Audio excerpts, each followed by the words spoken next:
morning. I'm Alex Hurd, and welcome to The Conscious Father. As always, I'm joined by my good friend, Tom Hillgardner. Tom, how you doing, man?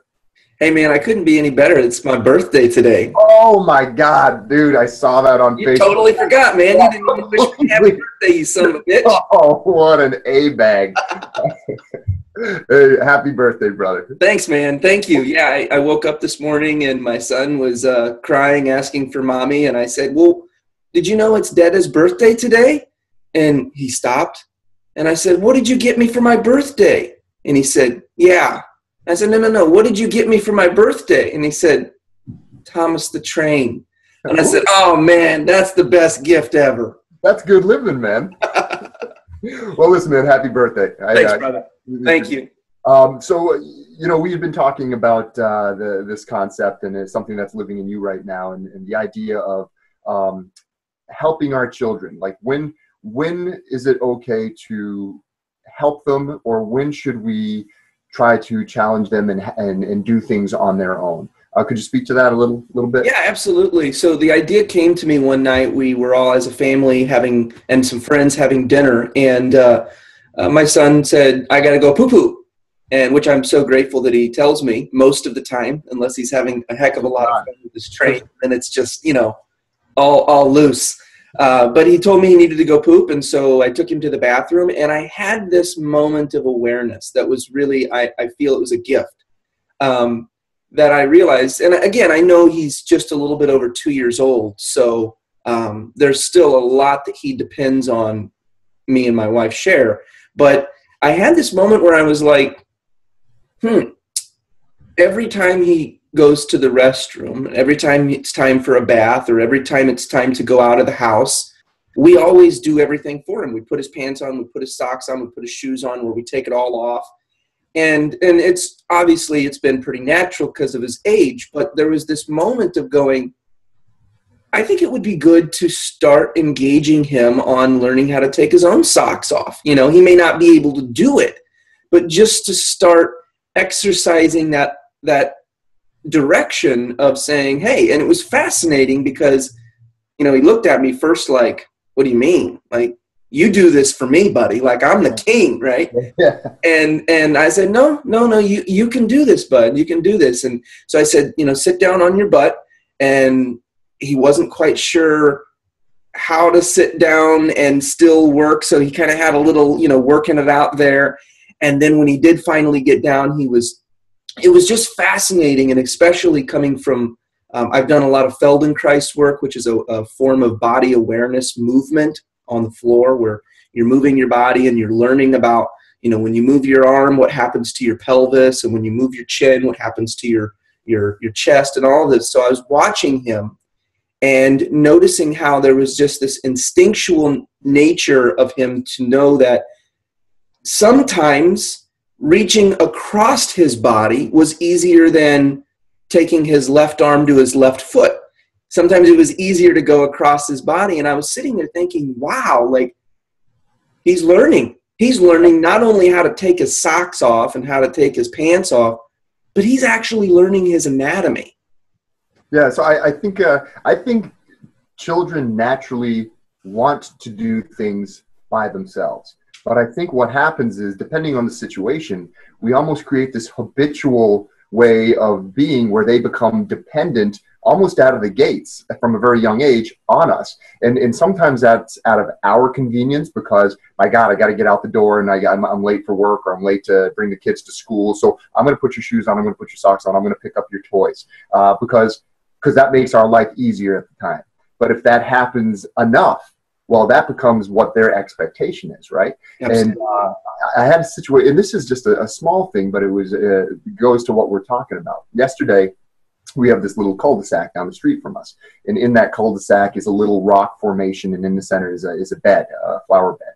And Amron comes strolling back to the house with two 3-pound rocks, and I'm like, hey, where'd you get those rocks? She's like, oh, I got them at the cul-de-sac. And I was like, oh man, that's the flower bed. You gotta bring those back. And she's like, I can't. They're too heavy. And I was like, how'd you get them here? And she's like, and she could see the jig was up, right? And she's like, oh, I walked them here. I'm like, so your argument's suspect. right from the go. Yeah. And so, but it was one of those things. For some reason, she was going to hold pat, and she was like, I can't do it. They're too heavy. I said, okay. And so she literally strolled around our property for 8 minutes holding these 3 rocks that were too heavy for her to bring 8 seconds down the street. But so I wouldn't give. And then, like, I was doing yard work, and out of the corner of my eye, sooner or later, I just saw her stroll back down to the cul-de-sac with the rocks. Yep. So the expectation was that I was going to do it for her, even though she was the one who had brought them there. Absolutely. And that's just a small example of what we're talking about. Well, I think that's a fantastic example, because as we're talking about what it means to be a conscious father, I think, what that means to be a conscious human being, to be a conscious person in this world, means that you have thought outside of your thought. Means there's a famous saying that says, are you thinking thoughts, or are thoughts thinking you? And so many of us, our thoughts are thinking us. We're just robots that are just going by habitual default, right? And as a conscious parent, as a conscious father, it really becomes, how can you have an awareness of what's going on in each situation, besides the quick responses of, I'm in a hurry, I need to get the, when you were telling me that, I can visually see Andre going up our flight of stairs. There's like 15 stairs to our bedroom. And he always says, self, because he wants to do it himself.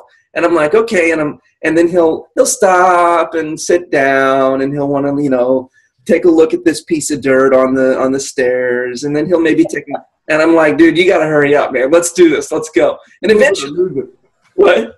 Move it or lose it. Exactly. So eventually I'm like, and I pick him up and I take him upstairs. But I think that it's fantastic to know, or to have some, and this is, I think, where the breath comes in. When we learn how to be aware of our breathing, it creates little gaps between our thinking, so that we can say into ourself, this is a good moment for me to pause and notice his experience, rather than to let my busyness take over and say, all right, let's go. And sometimes I think that's okay too. Yeah, and you know what, also, I think what's really important is to find that balance of, like my scenario yesterday, of just kind of waiting it out and knowing that Amryn could return those 2 rocks, opposed to like something that, okay, hey, Daddy, can you cut my hot dogs for me? Yeah, because I don't want you to lop your finger off with a razor blade. You know what I mean? There are times to let them figure it out themselves and to challenge themselves, and then there are times to it's a teaching moment. Yeah, I will do this for you. 1, because I don't want you to lop your finger off. And 2 is because you're going to see me do it, and you're going to get to the point where you can do it and you can do it safely. Mm-hmm. Yeah. You keep bringing up examples that are like hitting right close to home. Like Andre is at this stage where he can totally, he's been using a fork on his own since he was 12 months. And he has these fairly often moments where he'll say, Dada, feed Andre. And I'm like, dude, you can feed yourself. Come on. No, Dada, feed on. And then he goes into this whole charade. He's so dramatic. And I'm like, and so then it becomes a point of, I tell him. And at some point I'm like, if I don't feed him, the kid's going to, not going to have any food in his belly, So then it's like, it's this balancing of trying to find out, where is the right place to land of encouraging, and then, making sure that their overall well-being is taken care of. Yeah. So I think one of the most important takeaways from this whole conversation is that, like, finding out or trying to identify what is going to help them in the long run or the short term, the short run, and what is going to set them up for not having that level of independence, that level of confidence, that level of I can do it. And it's balancing those things, because they need to learn, they need to figure it out on their own, but they can't be so dependent on us, and the expectation can't be that we will do it. The expectation can be is that we'll always be there to support them, but not always be there to do it for them. Absolutely. Absolutely. For me, I thinking about this conversation of, encouraging our kids to be more self-sufficient, and then the balancing of, doing things for them when it's needed.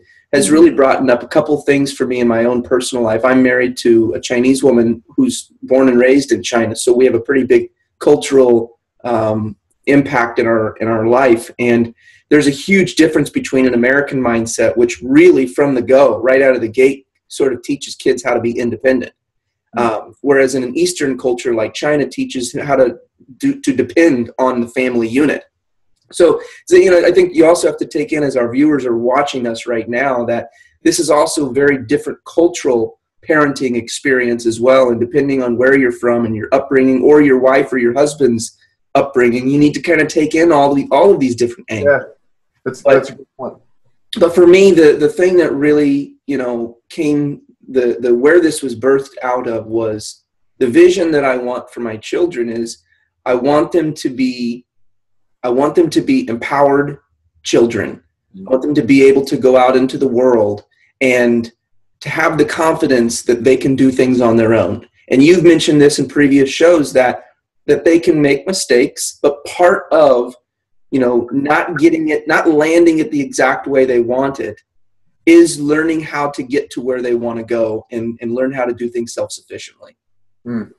Yeah, that's it's funny with Rowan being 7 and Aaron being 5. I mean, in your children, the gap there on Ray is 2. Mm-hmm. Yeah, and it's almost 6 months. Almost 6 months. Yeah. So I mean, it's actually she is 6 months. Yeah, she is. It's crazy, right? Because we have such we're covering so many bases with our children's their ages right now, that we can lean on each other for that type of support. So I want to thank you for this, man. I want to thank you for the conversation in the show, and I think it's a really wonderful topic. Absolutely, man. It's been real. It's been great, and I'm so happy to have it, man, with you. All right, brother. Happy birthday. All right. Thanks, Alex. Bye.